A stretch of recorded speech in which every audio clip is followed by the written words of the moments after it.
Hi everyone, this is Bag of Dawn at StockMarketCaddy.com. It is December 9th at about 11:50 in the morning.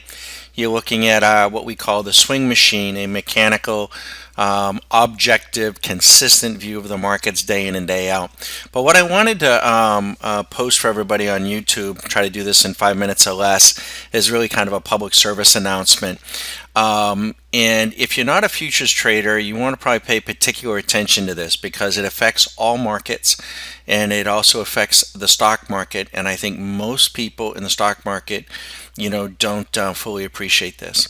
First thing is we feel that here at Stock Market Caddy that many of the pros, professional traders, bankers, trade the futures markets because they can provide you some of the most leverage. These contracts run generally quarterly. Okay, so the ES contract, this is the continuous contract. The ES contract runs quarterly, and the December contract is ESZ 16. ESZ 16.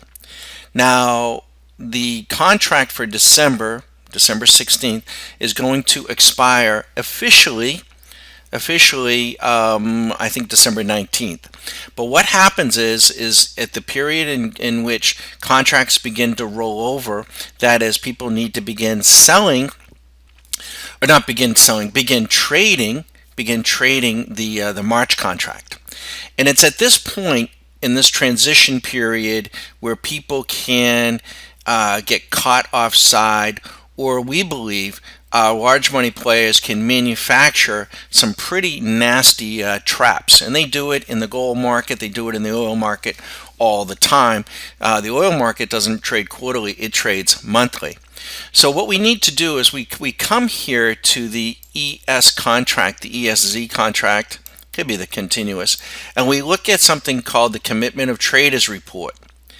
And the non-commercials are the pros, the specs are the small guys, okay? And this will actually show us that on the even though as prices are going up, the pros are increasing their short position. There are some 139,000 contracts short. Now this data is as recent as we can get, as recent as anybody can get it. It comes in a week late. It'll be very interesting come tomorrow as we roll. We think that this position will actually increase. And what's happening is the small specs, they don't fully understand and appreciate these rollovers, and they subject themselves to this each and every time. They are now net long 57,000 contracts. And the chances are when we look tomorrow, and this will be week-old data, they'll probably have increased their long position. Now, what happens is if you have an event like we have next week, the Fed, and that happens just before one must exit the trade, a big event like that, you can become trapped because the small specs, if they are net long, in order to get out of that contract and even get long the next one, they must do what? They must sell. So this trade actually began on November 10th. On November 10th, with the Trump win, the December contract was expiring, and we believe the forces came in, and what they do is they bid up.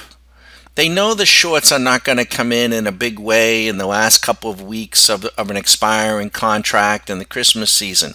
So what they do is they bid up. They buy the current contract and bid up the price, sucking in more and more people long. And as they do that, they very quietly on the March contract do what? Get themselves short. So this, as we're marching up here, they are blowing out everyone's stops, getting everyone excited. It's the Trump this, it's the Trump that. It's all hogwash.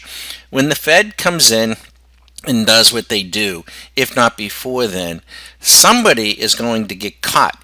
And it's usually 9 out of 10 times the small specs. It's noteworthy if you go back in time. In June and July, this position was totally reversed. Totally. The small specs were short the market, 150,000 contracts, and the large specs were long the market, 150,000 contracts. Now look, okay, who got boinked? Okay, they actually squeezed them totally out, now actually have them bullish beyond belief. And what are the pros doing? Actually getting short. We're coming up to a transition period. Can't say for sure how it's going to play out, but if it plays out much like the oil market, the gold market, probably in and around the Fed, in and around the first few days, and that March contract now is trading as much volume as the December, so it is rolling out. It becomes much harder for the pros to squeeze a contract when you have a full 3 months to deal and trade with it. It becomes very easy to do what they did here in the last couple of weeks with the Trump win and all the noise around it in the holidays. That, folks, is the only way I can describe it. Is kind of like in football, you have the screen pass. You let them come in. You let them come in. You let them come in. They get all excited. They're going to sack the quarterback. They're going to sack him. They're going to get him. And they're piling in. They're piling in. And then right before the event, what does the quarterback do? He tosses the ball over the heads of the bulls and runs down the football field 99 yards for the touchdown. Folks, don't get sucked in, okay? This is a trap in our view, okay? And it's run usually on very hot markets, which this market is. It's usually run at the latest stages of a market, was done in gold, was done in oil, and they're doing it now in the indices. It takes months to set up, and it's it's quite a play, all right? So be careful.